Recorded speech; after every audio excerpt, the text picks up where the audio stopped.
අපි කවුරුත් දන්නා දක්ෂ නෙටුම් ගුරුවරියක්.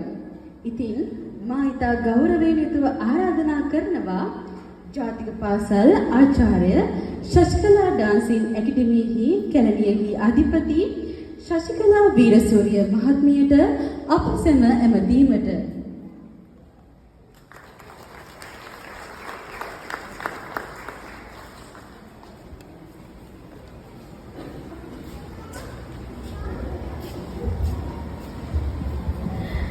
සුබ සන්ධ්‍යාවක් රැස් සිටින සියලු දෙනාටම පෙර පාසලේ විදුහල්පති තුමිය ඇතුළු අනෙක් චූටි ටීචර්ලා දෙන්නෙකුට අවසරයි. ආදරණීය දෙමව්පියන්ගෙන් රැස් සිටින සියලු දෙනාගේම අවසරයි. ඉතින් මේ මං චුට්ටක් නර්වස්. මොකද මං නටන්න විතරයි දන්නේ. මං කතා කරන්න දන්නේ නැහැ.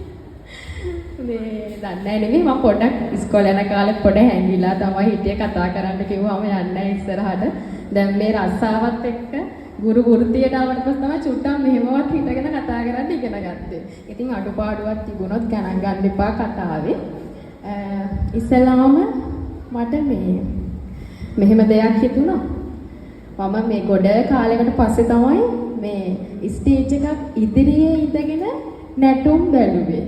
ඒක කියන්න ඕනේ. මොකද මම ගොඩාක් වෙලාවට ස්ටේජ් එකේ පිටිපස්සේ එහා පැත්තේ මේ ටීචර්ලා හිටියා වගේ තමයි මමත් ඉන්නේ. හැම කොන්සර්ට් එකකම ඉඳගෙන ළමයින්ට ස්ටෙප්ස් මතක් කරනවා. එතන එක යුද්ධයයි. මම දන්නවා දැන් අද එතන පිටිපස්සේ ඒ යුද්ධය හොඳටම යනවා ඇති. මේ ඔව් කියනවා. මොකද මම හොඳටම දන්නවා ඒක. මේ ඉතින් මේ ස්ටේජ් එක එහා පැත්තේ ඉඳලා මම කරන්නේ අඬනවා. හැම අයිටම් එකටම අඬනවා මම. මොකද අපි දන්නවා ඒ වෙලාවේ අපි කොච්චර මහන්සි වුණාද මේ ළමයි මේ ස්ටේජ් එකට නගලා මේ විදිහේ පර්ෆෝමන්ස් කරන්න ගුරුවරයෝ විදිහට අපි කොච්චර මහන්සි වුණාද කියන එක අපි දන්නවා. ඉතින් අපිට ඇත්තටම ඇඬෙනවා. දැන් මම මෙතන ඉස්සරහ පුටුවේ ඉඳගෙන හිටියට මගේ ඇස්වල හැමතිස්සම කඳුළු තිබුණා. මට ඒක දැනෙනවා මම ගුරුවරියක් හින්දා වෙන්න ඇති. මට මේ දරුවෝ ඇත්තටම අර මුලදී මතක් කරන්න ඕනේ අපේ මම හිතන්නේ පොඩි ටීචර් නේද මේ. ඔව් පොඩි ටීචර් මතක් කරා මේ කොම චූටි දරුවෝ අඩුපාඩු තිබ්බොත් හිතන්න එපා කියලා තමයි පටන් ගත්තේ. අනේ ඉතින් මේ අවුරුදු 2 3 ළමයිගේ මීට වඩා දේවල් අපිට බලාපොරොත්තු වෙන්න පුළුවන්ද? ඇත්තටම අපි ලොකු අපඩියක් අහමු ගුරුවරුන්ට.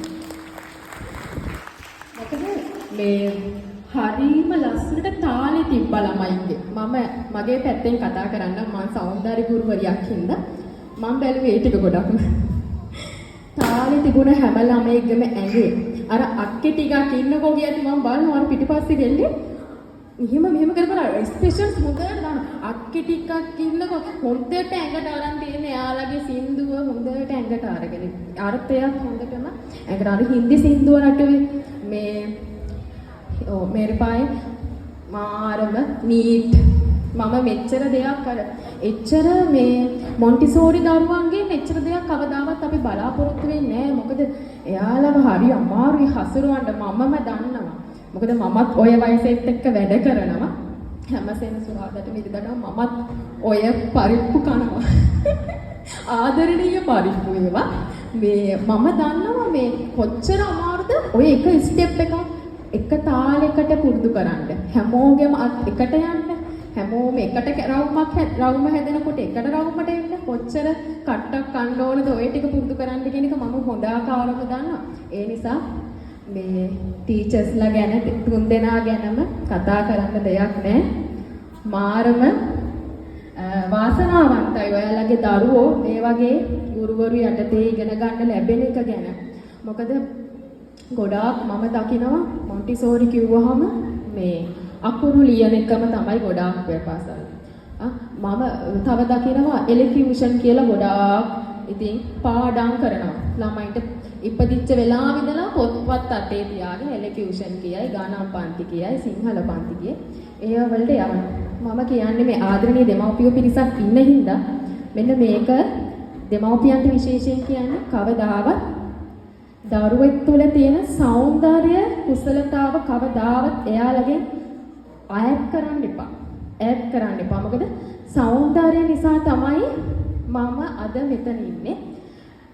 సౌందර්ය කියලා එක දෙයක් මගේ ඇඟේ තිබ්බ නැත්නම් මම හිතන්නේ අද මම මෙතන හිටගෙන ඉඳී කියලා. මුලදී චුට්ටක් නර්වස් තමයි දැන් කතා කරනවා නේ. ඉතින් මේ సౌందර්යයත් එක්ක හැමදාම දරුවෙක්ව පුළුවන් කාලයක් තියන්න O level A level වලදී වෙනත් විෂයන් තෝරගත්ත අතර මැදි විෂයක් විදිහට හරි එයාලා කැමති නටන්න දෙන්න. එයාලා කැමති ගයන්න දෙන්න. එයාලා කැමති වාදනයට නම් එයාලා කැමති ක්‍රීඩාවට නම් එයාලට අවස්ථාව දෙන්න. මම අදටත් මගේ හිතේ මගේ පසුතැවීමක් තියෙනවා. මම කවදාවත් ක්‍රීඩාවට සම්බන්ධ වෙච්ච කෙනෙක් නෙවෙයි ඉස්කෝලේදී. මම ස්පෝර්ට් මීට් කාලේ ඉස්කෝලේ යන්නේ නැහැ. මම ඒ තරම් ස්පෝර්ට්ස් වලට කැමති නැති කෙනෙක්. ඉතින් මම හැබැයි අද මම පසුතැවෙන අපරාධ මට ඒකත් කරන්න තිබ්බනේ කියලා. ඉතින් කවදාවත් ඔයාලගේ දරුවන්ට ඒ දුක දැනෙන්න දෙන්න එපා. ඔයාලගේ දරුවන්ට දැනෙන්න දෙන්න එපා. අනේ මම නටන්න දක්ෂයි මට අපරාධ ඉස්කෝලේ යන කාලෙත් නටන්න තිබුණා. අපරාධ සින්දු කියන්න තිබුණා. අපරාධ අද මම හොඳට සංගීත ඉගෙන ගත්තා. අද මම හොඳ තැනක ඉන්නවා කියලා ඒ පසුතැවීම කවදාවත් ළමයට දෙන්න එපා. මෙන්න මේ පෙරපාසල් වේදිකාවේදී තමයි ඔයාලගේ දරුවෝ මොනවටද දක්ෂ කියන එක දෙමව්පියන් විදිහට ඔයාලට ඉගෙන ගන්න තියෙන අවස්ථාව. එක ළමේ එක දෙයකට නෙමෙයි ගොඩාක් දේවල් වලට දක්ෂ වෙන්න පුළුවන්. ඒ හැම පැත්තකම මෙයාට පුෂ් කරන්න යන්න දෙන්න. පුතේ ඔයා යන්න මේවට යන්න කියලා. මොකද මේ සබකෝලය නැති දරුවෙක් හැදෙන්නේ මෙතනින්. මේ වේදිකාවේ අදටත් මට තාම මතකයි මගේ මොන්ටිසෝරි ටීචර් ලොකු ටීචර් මේ හැමදාම මට කියන හම්බුනාම අම්බෝ මේ මාව හපපු කෙල්ල කියලා. මොකද මම මේ පළවෙනි දවසේම ටීචර්ගේ අත ලේන්න හපලා තියෙනවා. තාමත් ඒ පාර තියෙනවලු.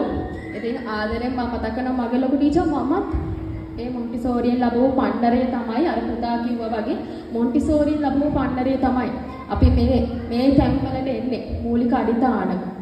ඉතින් අවසාන වශයෙන් කියන්න ඕනේ මට මේ අවස්ථාවට ලස්සන අවස්ථාවට සම්බන්ධ වෙන්න ආරාධනා කරපු අපේ ගුරු මෑණියන්ට බොහොම ස්තුතියි. මම අද හරිම සතුටු වුණා. ඉදිරියටත් මේ වගේ ලස්සන වැඩ කටයුතු සර්වපකාරීන්ම සාර්ථක කරගන්න ලැබෙන්න කියලා ප්‍රාර්ථනා කරනවා. Little Minds Montessori එකට දිනෙන් දින වැජ වේවා. බොහොම ස්තුතියි.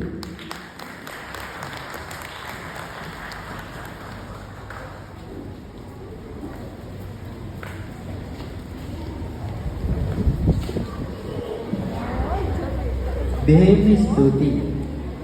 ඊළඟට අලංකාර දමිත ගීතයකින් අප සැම දිනවීම